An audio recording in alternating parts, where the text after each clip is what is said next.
So really very strategic trust symbols in the form of very finely tuned copy and Yeah. sort of social proof as well, right?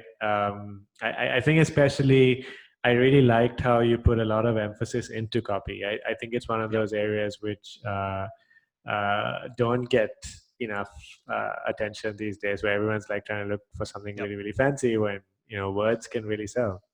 Absolutely. And I forgot to mention, the results of this was actually a 21% increase in conversions. And when I say conversions here, I mean sales. So let's be precise. That was a lot of money for the brand.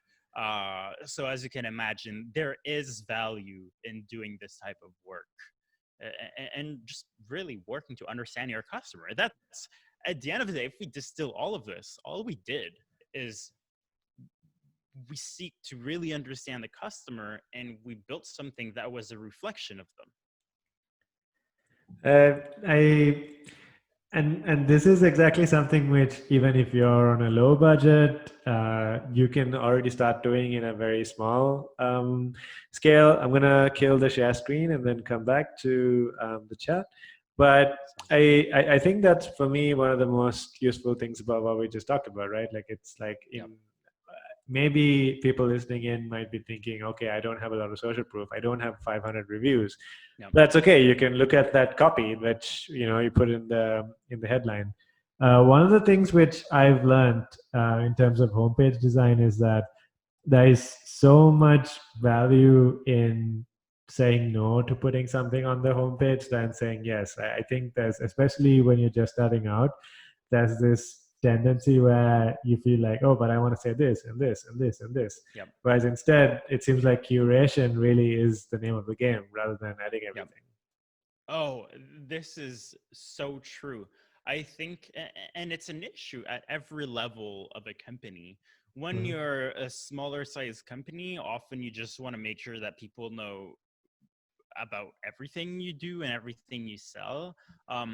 It's often a mistake because if you're not relevant enough to one type of customer, you're probably not relevant to anyone. If you're trying to target everyone, your message just gets diluted, and then no one will know if it's actually for them, Right. right? So Exactly. that's an issue. The bigger companies, well, then they get another type of issue where, well, very often the same reasons, but sometimes it's just a department is fighting against another to have all their different messages on the homepage. So then you've got people advertising this product and another product category, five different messages at the same time. And again, if your homepage doesn't all flow and the content doesn't build on top of each other and they're all fighting against each other, you're just diluting the message, confusing the user, and you know people won't be able to retain any type of information they're seeing on there. Yeah. But it does create a very interesting question with that point, right? Because I think when you're small, you have that luxury of focus. Yep. And then, even with say bigger brands that tend to be very focused, like in this case, it's almost like I would say a luxury where you say, look, we are a deodorant brand. But at some point in a brand's lifestyle, I think even small ones where say you're doing a marketplace, you just happen to have very different products. I Yep. mean, a very small example would be, someone who's selling perhaps baby items.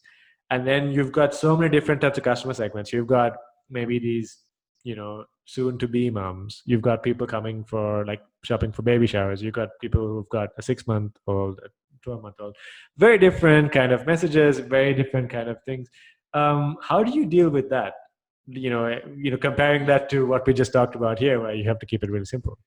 So my trick for this is if you really have too many different types of customers and products that needs, a spotlight of their own, is, well, instead of just like running ads to one page where you've got all your content, create landing pages, Hmm. right?